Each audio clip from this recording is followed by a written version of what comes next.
Padre Celestial, gracias te damos por la oportunidad que nos concedes esta tarde de estudiar estas cosas. Pedimos, Señor, la compañía de tu Espíritu Santo.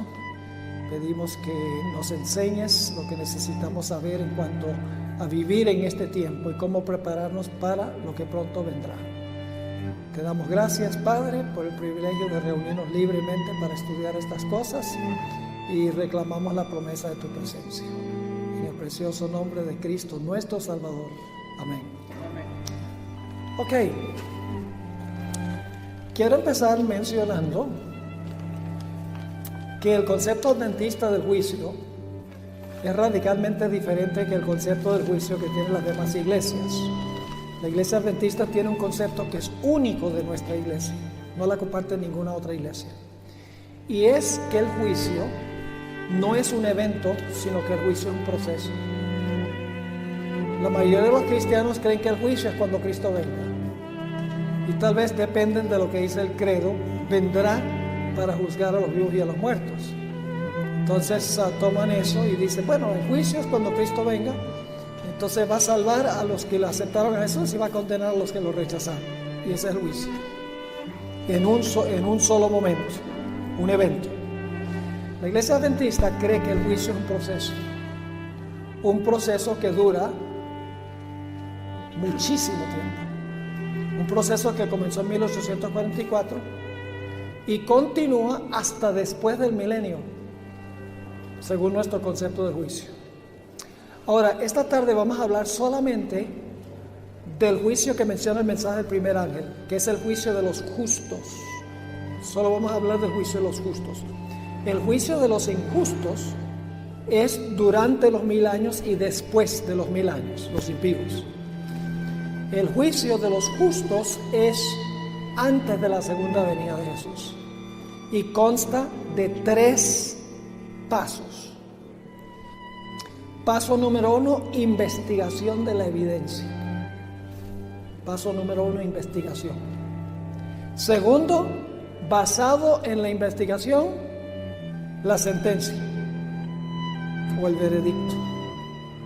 Y luego, el tercer punto es la implementación del veredicto o la recompensa basado en el veredicto que se basa en la investigación de la evidencia. En realidad este concepto del juicio no es tan extraño porque es el método que se usa en las naciones de hoy en día. Por ejemplo, en un juicio, yo pregunto, ¿se examina la evidencia cuando hay un acusado? ¿Se examina toda la evidencia para ver si en realidad la persona es culpable? Se hace primero una investigación, ¿sí o no? Después de la investigación, yo no sé cómo es el sistema en Guatemala, pero por lo menos en los Estados Unidos, después de la investigación, si se descubre que la persona es inocente, el juez o el jurado pronuncia el veredicto o la sentencia, dice, no es culpable. Y luego, después de eso, digamos, si la persona la echaron a la cárcel hasta que se hiciera el juicio, entonces la implementación del veredicto de que no es culpable se le suelta de la cárcel. Es decir, 3 pasos: investigación, sentencia y luego recompensa basado en lo que dice el veredicto. ¿Me están entendiendo? Ese es el proceso que menciona la Biblia. Ahora, yo quiero comprobárselos.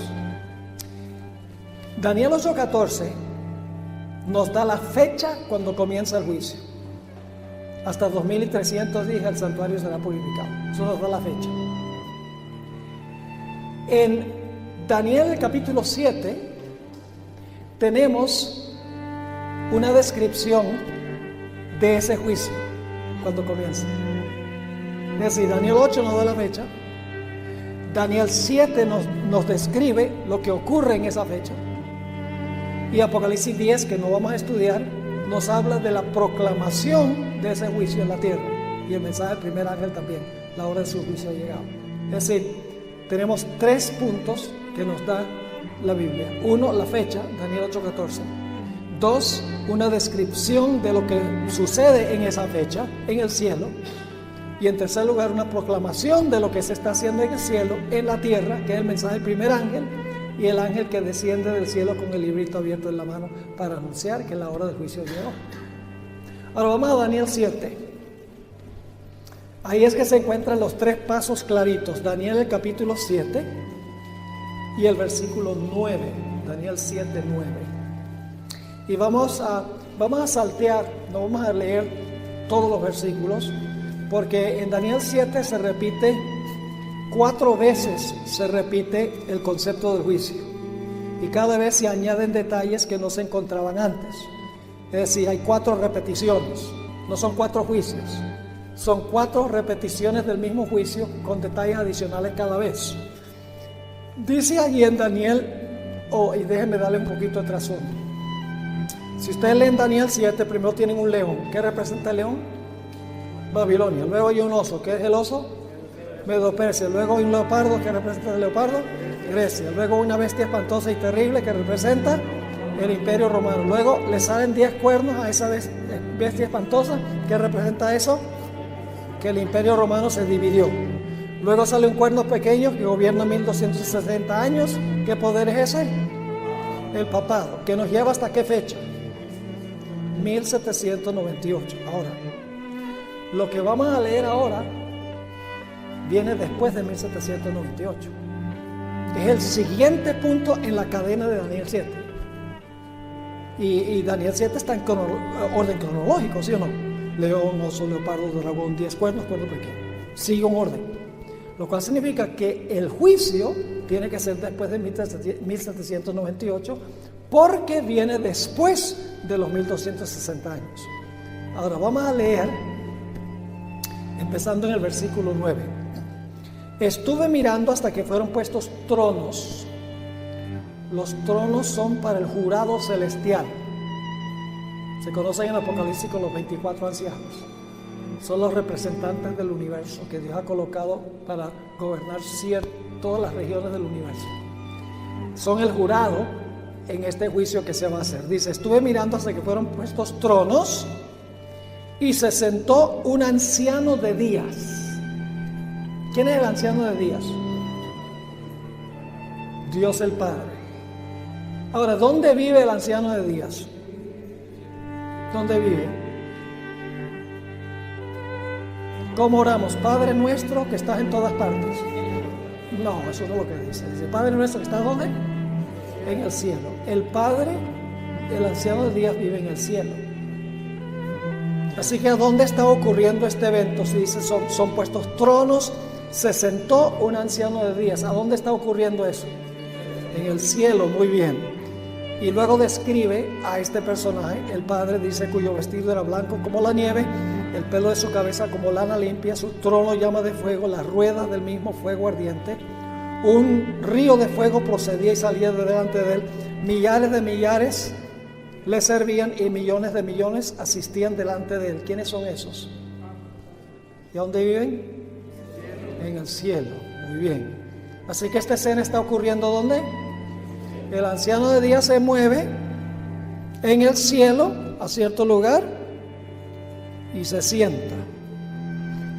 Y es llevado por ¿quiénes? Llevado por los ángeles. Y luego sigue diciendo lo que sucede. Dice, el juez se sentó. ¿Quién es el juez? El Padre. El juez se sentó ¿y qué? Y los libros fueron abiertos. ¿Qué parte del juicio es eso? La investigación. Se van a investigar los nombres de todos los que profesaron a Jesús. Los impíos no. Solo los que alguna vez dicen que aceptaron a Jesús entran en esta etapa del juicio. Y hay una razón. Cuando Cristo regrese por segunda vez, Él se va a llevar a los que fueron hallados dignos de ser llevados. Con los impíos se van a quedar aquí. Esos van a ser examinados durante los 1000 años y después de los 1000 años. No hay ninguna urgencia de examinar los casos de los impíos antes de la segunda venida, porque ellos van a quedarse acá.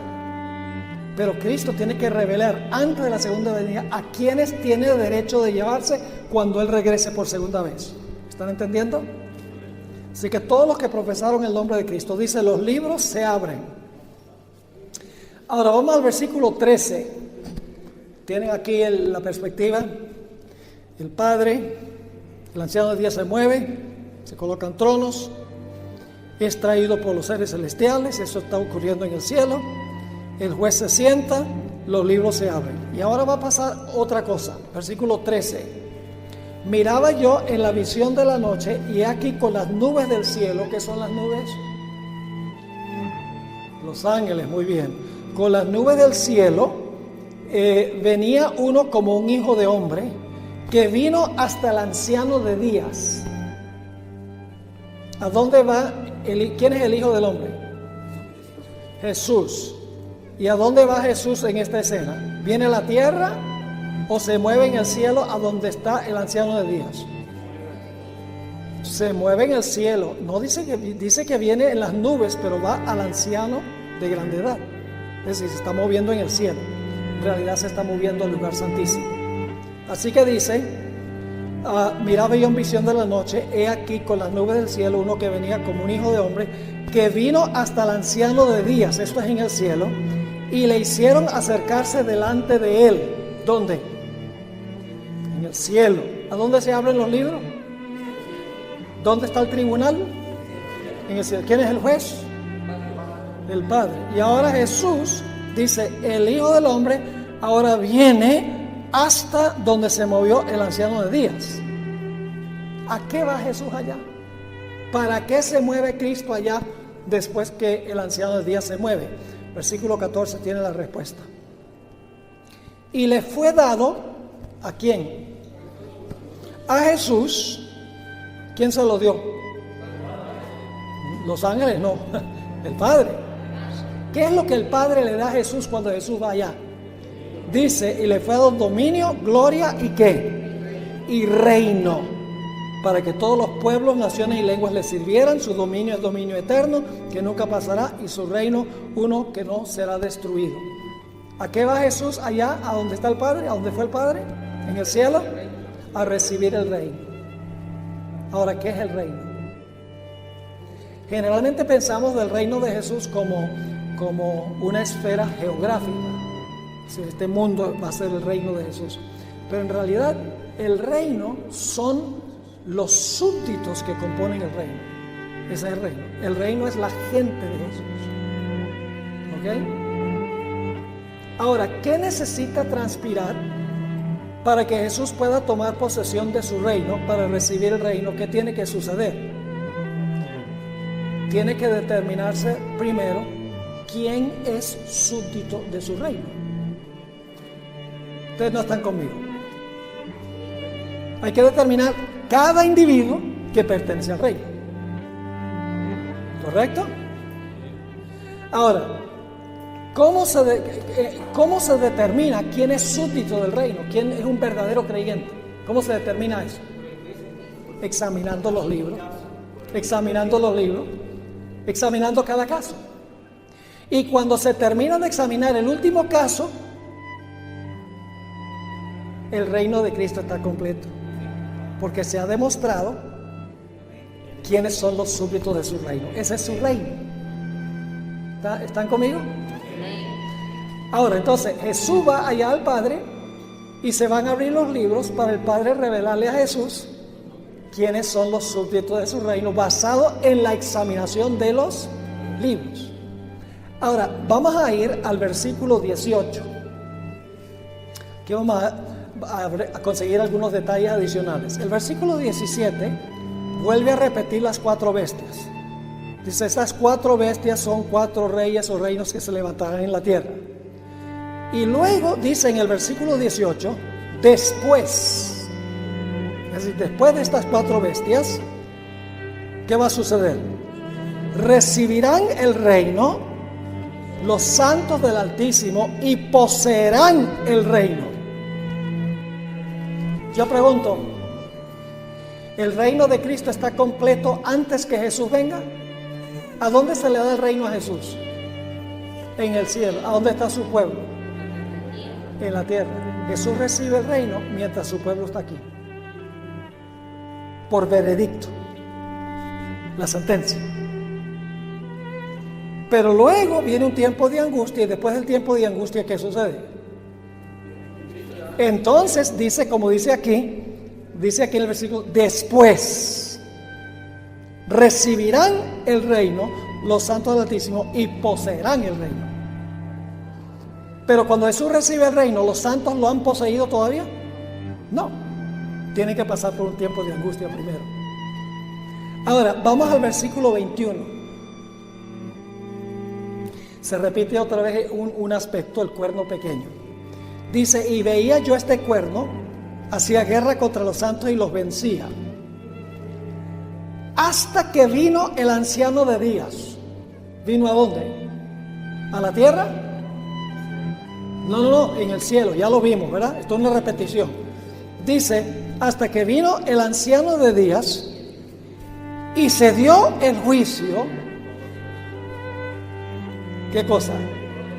Se dio un juicio en favor de los santos del Altísimo. ¿A dónde se da ese veredicto? En el cielo, exactamente. Así que dice, hasta que vino el anciano de días, que sucede en el cielo, ya lo vimos, y se dio el juicio a favor de los santos del Altísimo. Y ahora escuchen bien, y llegó el tiempo y los santos recibieron el reino. ¿Cuándo es eso? Cuando Cristo venga. ¿Vieron los 3 pasos ahí? Clarito. Más claro no canta un gallo a las 3 de la mañana. De que hay 3 etapas del juicio. Ahora vamos al versículo 25. Y hablará palabras contra el Altísimo. Otra vez el cuerno pequeño, va a repetir de nuevo. Y hablará palabras contra el Altísimo, a los santos del Altísimo quebrantará. Pensará en cambiar los tiempos y la ley. Serán entregados en su mano hasta tiempos y medio tiempo. Pero se sentará el juez. ¿De qué es una repetición? Se sentará el juez. ¿Quién es el juez? Dios el Padre, muy bien. Y le quitarán su dominio para que sea destruido y arruinado hasta el fin. Y que el reino y el dominio y la majestad de los cielos, debajo de los reinos, debajo de todo el cielo, sea que dado al pueblo de los santos del Altísimo. ¿Cuándo es eso? Cuando Jesús venga, cuyo reino es reino eterno, y todos los dominios les servirán y obedecerán. ¿Está claro? Entonces el concepto adventista es el concepto bíblico. Ahora, hablemos un poquito de ese proceso del juicio investigador. El Espíritu de Profecía nos dice, y tiene sentido, de que el juicio que comenzó en 1844 se hace en orden cronológico. Gracias a Dios que no es en orden alfabético, porque el apellido mío comienza con B. Es decir, comenzando con los que primero vivieron en la tierra, que sería ¿con quién? Con Adán. El primero en ser convocado al juicio en 1844 fue Adán. Pero ahora tenemos un problema muy serio. ¿Dónde estaba Adán en 1844? ¿Quién sabe a dónde se lo llevó el diluvio? Estaba desintegrado. Había dejado de existir. Entonces la pregunta es, si Adán en 1844 estaba desintegrado, estaba muerto, ¿cómo podía ser el primero en comparecer ante el tribunal de Cristo? La respuesta es muy sencilla. Dios en el cielo guarda una copia exacta de nuestra vida aquí en la tierra, en forma escrita. Ahora, en los tiempos bíblicos, esos registros se llamaban libros. Y no eran códices como este, no era, porque en ese tiempo no existían códices, existían rollos, pergaminos. Como eso era la forma de registrar las cosas en los tiempos bíblicos, pues los escritores bíblicos dijeron que los registros se mantenían en libros. La hermana White, que vivió más adelante, y en el tiempo de ella estaba recién comenzando la fotografía, usa la fotografía para describirlo. Quiero leerles un par de citas. Dice: así como el artista sobre un vidrio pulido retrata fielmente un rostro humano, así también Dios diariamente coloca sobre los libros del cielo una representación exacta del carácter de cada individuo. Dios tiene otro Esteban Moore en el cielo, en forma escrita. Nada vive allá. Es una biografía escrita, completica. No falta ni un detallito. Pensamientos, palabras, acciones, emociones, motivos, todo está ahí. Desde el momento de mi concepción hasta el momento de mi muerte, si ya se moría antes que Cristo venga. Todo eso está registrado. Dios tiene otro Esteban Moore en forma biográfica en el cielo. Aquí está la otra cita. Ese fue el comentario bíblico, tomo 4, página 1193. En el libro Testimonios acerca de conducta sexual, adulterio y divorcio, dice lo siguiente: recuerde que su carácter está siendo fotografiado por el gran artista en los libros del cielo, tan minuciosamente como el rostro es reproducido en la placa del artista. Es decir, que Dios en el cielo tiene un registro exacto de la vida de cada persona. Ahora, siendo este el caso, hablemos otra vez de 1844. El primero en comparecer ante el tribunal de Cristo fue Adán. Pero Adán estaba muerto. Así que, ¿qué es lo que se examina allá en el cielo a partir del 22 de octubre de 1844? ¿Qué se examina? Se examina el registro de su vida que se hizo mientras él estaba vivo. Es decir, en cierto sentido, se está examinando a Adán vivo. Claro, es después de muerto, pero se está viendo mientras estaba vivo. Así que en cierto sentido está presentándose vivo a través de su registro. Les doy un ejemplo. ¿Han visto ustedes esa pequeña película donde aparece el asesinato del presidente John Kennedy? Se ve la limusina así dando la vuelta a la esquina, viniendo hacia abajo, y entonces de repente se oyen los disparos, y entonces la cabeza de él se echa para atrás. Ahora yo pregunto, cuando ustedes ven esa película, ¿el presidente Kennedy está vivo o está muerto?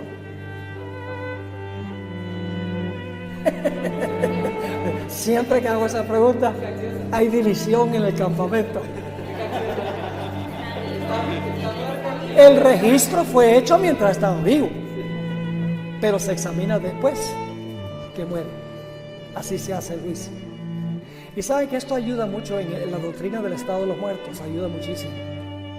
Porque ¿qué dicen las otras iglesias cristianas? Dicen, cuando una persona se muere, si fue buena, directo al cielo, y si fue mala, directo al infierno. Entonces, si ese es el caso, ¿para qué un juicio? ¿Me están entendiendo? Es decir, una falsa doctrina del estado de los muertos impacta la doctrina del juicio. Y lo que cree usted del juicio impacta la doctrina del estado de los muertos también. Pero qué lindo, la iglesia adventista sencillamente dice, cuando una persona se muere, ahí está muerta. Pero Dios guarda una memoria de esa persona en el cielo.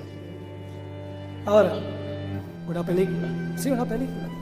Así que para dramatizar el asunto, en 1844, 22 de octubre, el Señor Jesucristo, voy a dramatizarlo, el Señor Jesucristo dice, Adán, preséntese ante mi tribunal. Y por allá va un ángel al archivo y trae el DVD de Adán. Lo mete en el DVD player, está el jurado sentado y todos a ver la vida de Adán, de comienzo a fin. 930 años. Bueno, yo creo que lo hace en cámara rápida.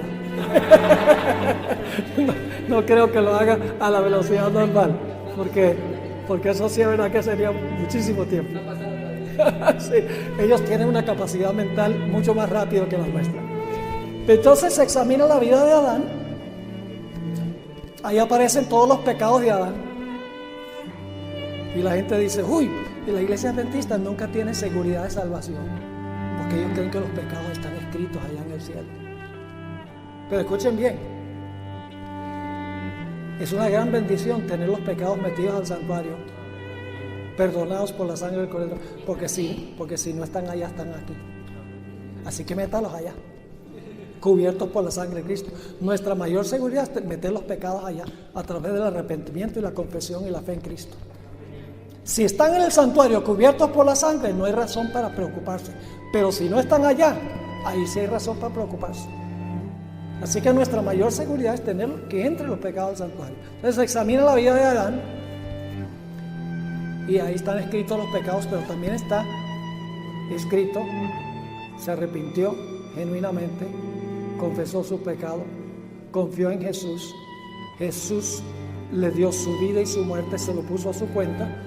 Y entonces dice Dios al jurado celestial, bueno, ustedes han visto el registro de Adán, ¿qué creen ustedes? ¿Salvo o perdido?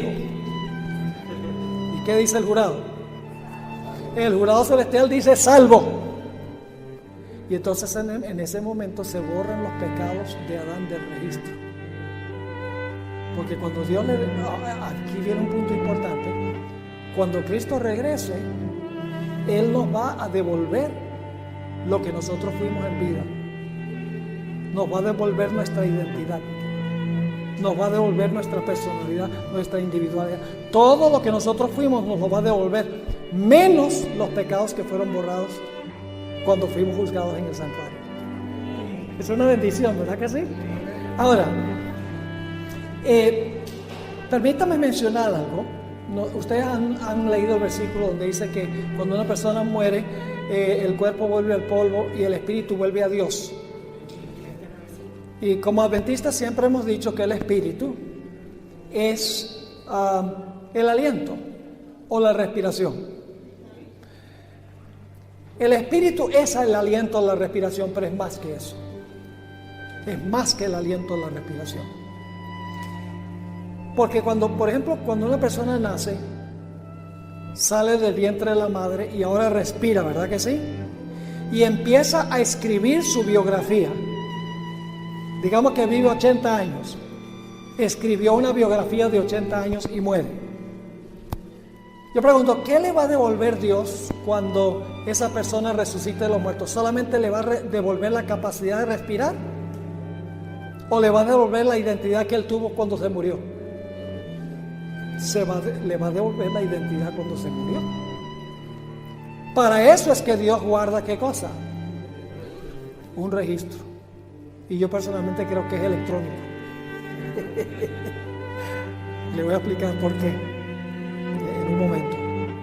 Es decir, Dios dice, yo voy a guardar un registro, una memoria acá, porque yo sé que algún día esa persona va a resucitar. Entonces yo tengo que devolverle la identidad que tuvo durante su vida. Así que no solamente le devuelve la capacidad de respirar, sino le devuelve quién fue mientras estuvo vivo. ¿Me estoy explicando o no? Permítame leerles en la Biblia 3 versículos y luego un par de citas de la hermana Juan. Y entonces les voy a dar la oportunidad de hacer algunas preguntas. Lucas 8, 52 al 56. Lucas 8, 52 al 56.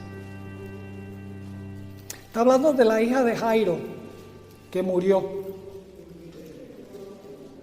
Y dice en el versículo 52, Lucas 8, 52, y lloraban todos y hacían lamentación por ella.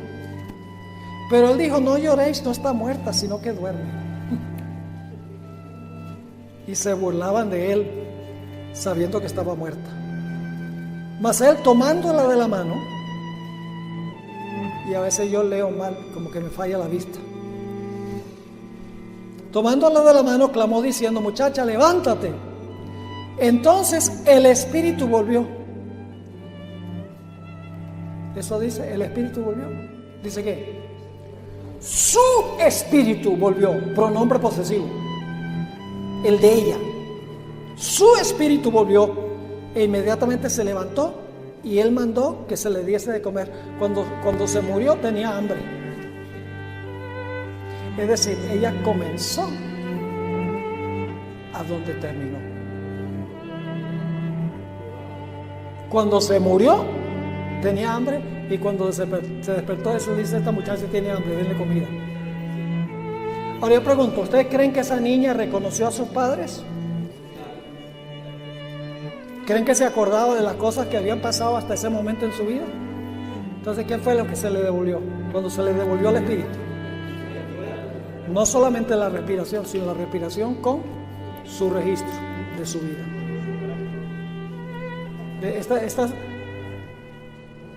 Estas son cosas que a veces aún en la iglesia adventista no se explican bien. El proceso. Y entonces tenemos problemas, porque entonces cuando hablamos con los pentecostales, dice: el espíritu vuelve a Dios quien lo dio. Entonces, ¿qué hace Dios? Anda recogiendo todos los espíritus. Anda recogiendo la respiración. No. Lo que hace es cerrar el libro y guardar el registro. Eso es lo que significa: el espíritu vuelve a Dios. Dios cierra, dice, si fuera un libro biográfico, cuando la persona se muere, escribe en la última página: el fin. Hasta la resurrección.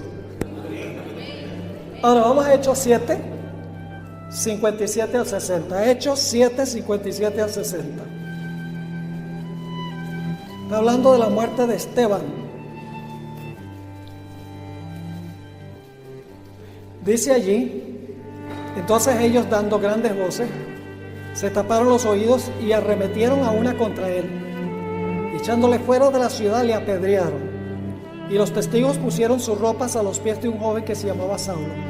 Y apedreaban a Esteban mientras él invocaba y decía: Señor Jesús, recibe el espíritu. Mi espíritu, está diciendo Esteban. Es decir, ¿sabe lo que está diciendo Esteban? Guarda mi identidad. Guarda mi registro. Y luego dice, me encanta esto: y puesto de rodillas clamó a gran voz: Señor, no les tomes en cuenta este pecado. Y habiendo dicho esto, se durmió. Qué lindo eso. No, ese se murió, dice, se durmió.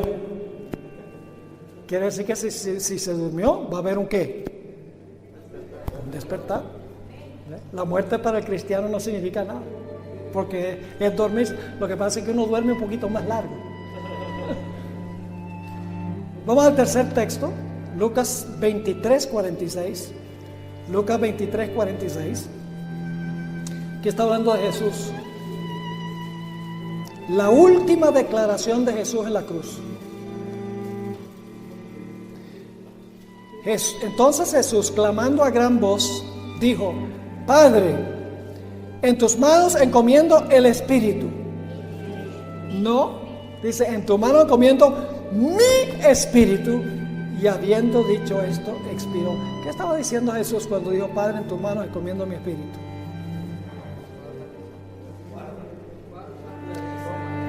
En la próxima sesión está prohibido que se quede. Tiene que ir a otro seminario. En la siguiente sesión, yo lo que voy a mostrar es que cuando Jesús fue sepultado, dice el hermano White que era prisionero de la justicia divina, y solo su padre lo podía soltar del sepulcro. Solo su padre lo podía soltar. Así que lo que Jesús estaba diciendo a su padre era: Padre, en tus manos encomiendo el registro de mi vida. Tú has prometido que si soy fiel, me vas a resucitar. En tus manos encomiendo mi vida. En tus manos encomiendo mi existencia. Ahora, no me entiendan mal. Jesús resucitó por la vida que estaba en él. Jesús dijo: pongo mi vida y lo vuelvo a tomar. Tengo autoridad para ponerla y autoridad para volverla a tomar. Pero la gente no lee todo el versículo completo. Juan 10, 17 y 18. Versículo 18 dice: ¿de dónde obtuvo Jesús la autoridad? Dice: este mandato recibí de mi Padre. Es decir, cuando Jesús resucitó, descendieron dos ángeles del cielo. Un ángel quitó la piedra y se sentó encima de la piedra. El otro ángel se paró delante del sepulcro y dijo: oh Hijo de Dios, tu Padre te llama. En ese momento, el Padre le estaba dando autoridad a Jesús para salir del sepulcro por la vida que estaba en él mismo. Es decir, Jesús se resucitó por el poder que estaba en sí mismo. Pero por autorización de su Padre. Entonces, ¿qué quiso decir Jesús cuando dijo: Padre, en tus manos encomiendo mi espíritu? Está diciendo: Padre, tú prometiste que me vas a llamar del sepulcro, así que en tus manos encomiendo mi vida, mi existencia. Guarda el registro de mi vida, porque me lo vas a devolver en la mañana de la resurrección. Yo pregunto, cuando Jesús resucitó, ¿se acordaba de sus discípulos? ¿Ustedes creen que se acordaba de todos los lugares donde había estado? ¿Se acordaba de la carpintería en Nazaret? ¿Se acordaba de José y María? Entonces yo pregunto, ¿de qué fue qué le fue devuelto a Jesús? ¿Solo la capacidad de respirar? Si Dios le devolviera solo la capacidad de respirar, imagínense, y no le devuelve la identidad personal, entonces esa persona no es la persona, es un paquete. La identidad, el registro que está en los libros, Dios le va a enchufar la biografía a un cuerpo inmortal e incorruptible. Y la persona va a ser lo que fue en vida, menos todos los pecados que fueron borrados cuando su caso fue examinado en el juicio. La viejita ya sabía esto. Eso lo digo con cariño, Elena White.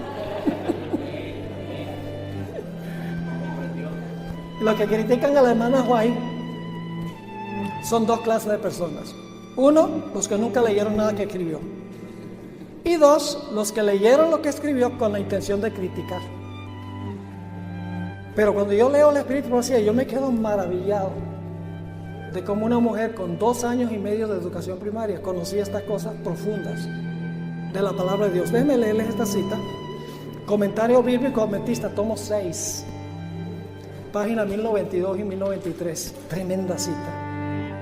Dice: nuestra identidad personal será preservada en la resurrección, aunque no sean las mismas partículas de materia ni la misma sustancia material que fue a la tumba. Es decir, Dios nos va a devolver nuestra identidad personal, pero no tiene que devolvernos todas las particulitas de materia que componen nuestro cuerpo ahora. La hermana White dice que estaremos compuestos de un material mucho más fino. Sigue diciendo: las maravillosas obras de Dios son un misterio para el hombre. Y ahora viene la parte clave. El espíritu, que es el carácter del hombre, vuelve a Dios y allí es preservado. ¿Cómo? El espíritu, que es el carácter, esa es la interpretación más amplia del espíritu. El espíritu, que es el carácter del hombre, vuelve a Dios y allí es preservado. En la resurrección cada hombre tendrá su propio carácter. A su debido tiempo Dios llamará a los muertos, dándoles de nuevo el aliento de vida y ordenando a los huesos secos que vivan. Saldrá de la misma forma, pero estará libre de la enfermedad y de todo defecto. Vive otra vez con los mismos rasgos individuales, de modo que el amigo reconocerá al amigo.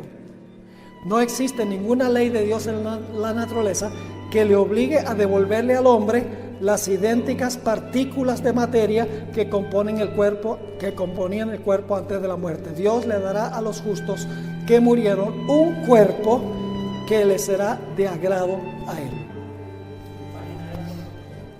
Páginas 1092 y 1093, tomo 6. Ahora hablemos un momentico de los impíos. Tomemos el caso de Alejandro Magno, que sabemos que se va a perder. El caso de Alejandro Magno. Era un gran guerrero. Conquistó todo el mundo conocido en 9 años. Y a los 30 años estaba aburrido y se murió de una borrachera, intoxicado. Pero era un guerrero de primera categoría. Ahora, él ha estado muerto por 2300 años. ¿Dónde está él hoy? Desintegrado. Ahora, después del milenio, él va a resucitar. ¿Cómo va a resucitar? ¿Va a ser el mismo Alejandro Magno? ¿El mismito? ¿Con todos los rasgos de su vida, todo completico? Nerón podríamos haber usado también. ¿Nerón va a resucitar Nerón? Claro. ¿Por qué? ¿Qué les va a devolver Dios? Le va a devolver el registro de su vida, se lo va a enchufar. Les va a dar la capacidad de respirar, pero también les va a devolver su identidad personal. Ahora, permítame leerles esta cita de la hermana White, tremenda. Conflicto de los siglos 7:22. Conflicto de los siglos 7:22. Hablando de los que están fuera de la ciudad. Allí hay reyes y generales que conquistaron naciones. Hombres valientes que nunca perdieron una batalla.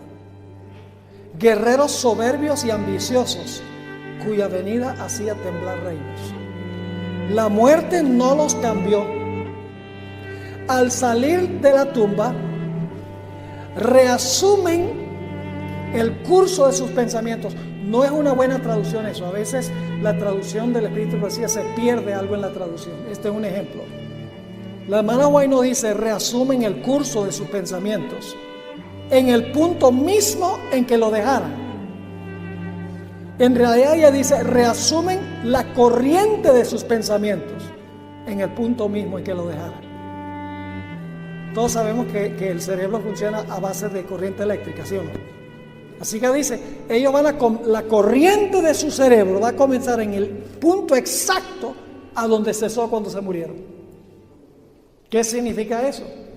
Significa que si un guerrero soberbio está dirigiendo sus tropas y tiene en la mano una lanza y va a tirar la lanza, y cuando va a tirar la lanza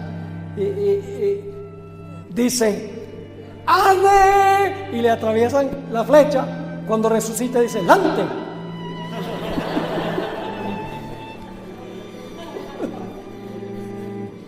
Porque va a empezar a donde terminó. Significa que le van a devolver la identidad personal exacta que tenía en el momento de la muerte. ¿Cuán importante entonces es la formación del carácter? Se ha dicho que es lo único que vamos a llevar a dónde. Lo único que vamos a llevar al cielo, y esa es la realidad. Ahora, podemos comparar todo esto con una computadora. Gracias a Dios por la tecnología moderna que nos ayuda a entender esto. Van al almacén, compran una computadora. Para que funcione, ¿qué tienen que hacer? La tienen que enchufar. ¿Sí o no? Necesita corriente eléctrica. Y la computadora es un objeto material, ¿verdad? Compuesto de materia. Ahora, ¿la computadora tiene un cerebro, sí o no? Por así decirlo. Sí, un procesador tiene un cerebro que le permite hacer todas las operaciones. Le permite meterle información, ya sea software o ya sea desde el internet, le permite meterle información. Ahora, supongamos que dos personas van a un almacén, cada uno compra la misma computadora. Yo pregunto, ¿al año los dos tienen la misma computadora? No. Cada computadora tiene su propia ¿qué? Su propia identidad, dependiendo de lo que usted le metió. Es decir, la computadora ha cobrado cierta individualidad, cierta característica dependiendo de lo que usted le programó. ¿Vamos bien? Ahora, la gente inteligente siempre respalda lo que está en su computadora. ¿Verdad que sí? Lo guarda en un disco duro o lo guarda en Estados Unidos hay una cosa que se llama Dropbox. O sea, uno guarda todo, la identidad de la computadora la guarda ahí. ¿Por qué guarda uno toda esa información ahí? La identidad, digamos, de la computadora. Porque uno sabe que algún día la computadora se puede morir, se puede desintegrar. Ahora entonces, un día se cae el techo, gracias a Dios no hay nadie en la casa y la computadora se parte en 1000 pedazos. El dueño de la computadora se entristece y dice, ay, es que esa computadora me costó como, ¿cuánto vale aquí? 7,000 quetzales. Esa computadora costó 7,000 quetzales. ¡Qué pérdida! Pero luego dice, el consuelo es, tengo toda la información en el disco duro. Ahora, yo pregunto, ¿esa persona puede ir a un almacén y comprar una computadora aún más poderosa y le puede meter toda la información que estaba en la primera computadora? Sí, porque respaldó todo. Esto ilustra lo que sucede con una persona. El hombre es una combinación de un cuerpo material y un enchufe eléctrico, el espíritu de vida. Y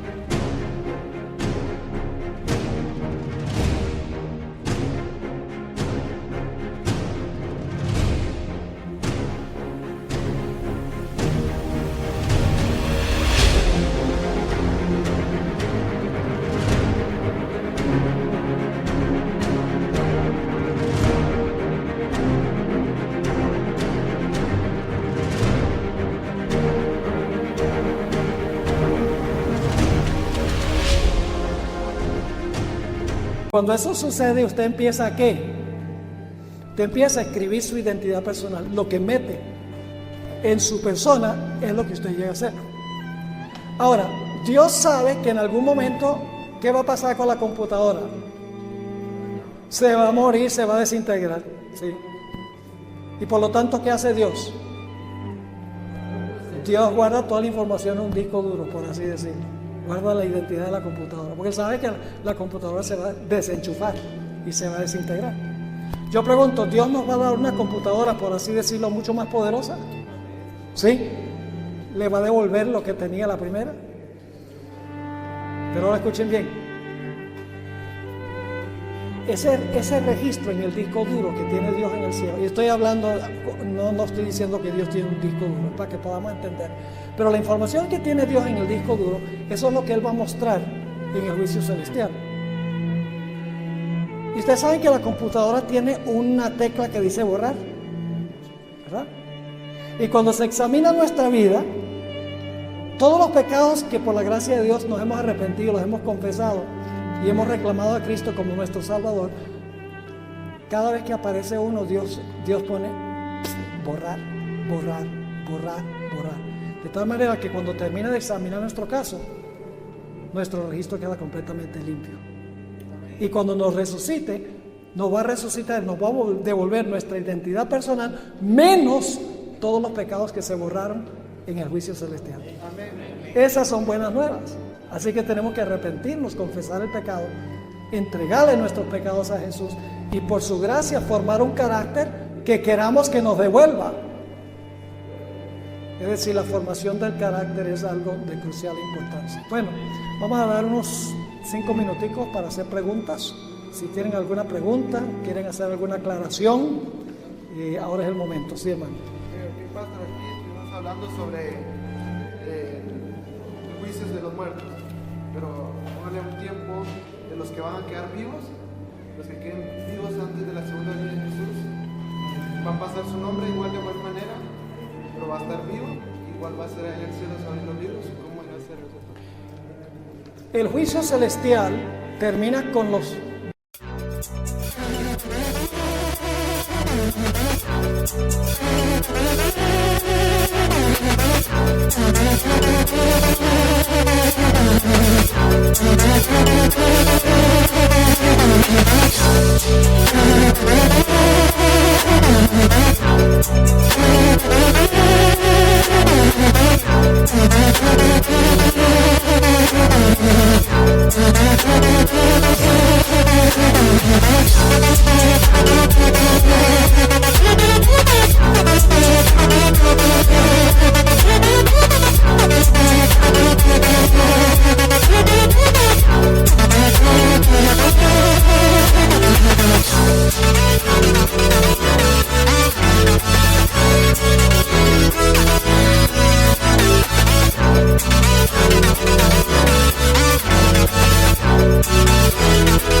vivos que profesaron el nombre de Jesús.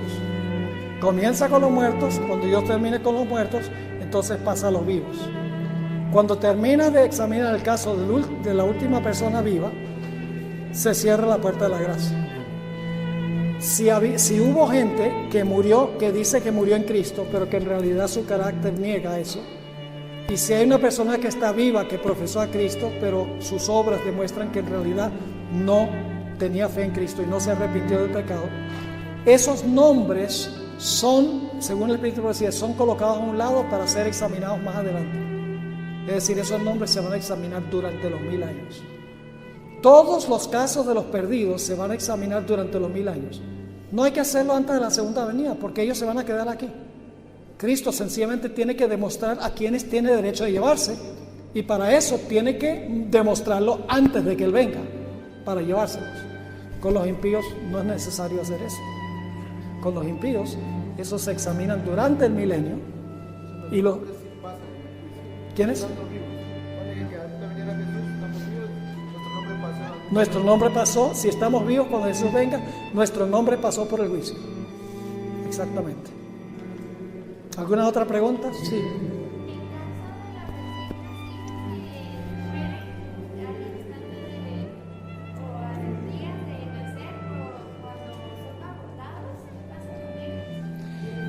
No tengo una respuesta definitiva a esa pregunta, pero siempre que la gente hace esa pregunta, yo siempre digo algo. Que cualquier decisión que Dios tome, nosotros vamos a estar de acuerdo de que fue justa. Dios no nos dice, explica toda situación que puede haber. Dios dice, confía que lo que yo voy a hacer es correcto. Y cuando lleguemos al reino y veamos eso, vamos a decirle al Señor, Señor, lo hiciste bien. Así que hay muchos casos donde nosotros no sabemos en realidad, digamos, un niño, un bebé, que se salva la mamá y no se salva el papá, bebé que no ha alcanzado la edad de la razón. Hay muchos casos hipotéticos donde no sabemos exactamente, pero sí podemos estar seguros de que cualquier decisión que Dios tome, vamos a estar de acuerdo que fue una decisión correcta y justa. Bueno, gracias por venir. Bendiciones.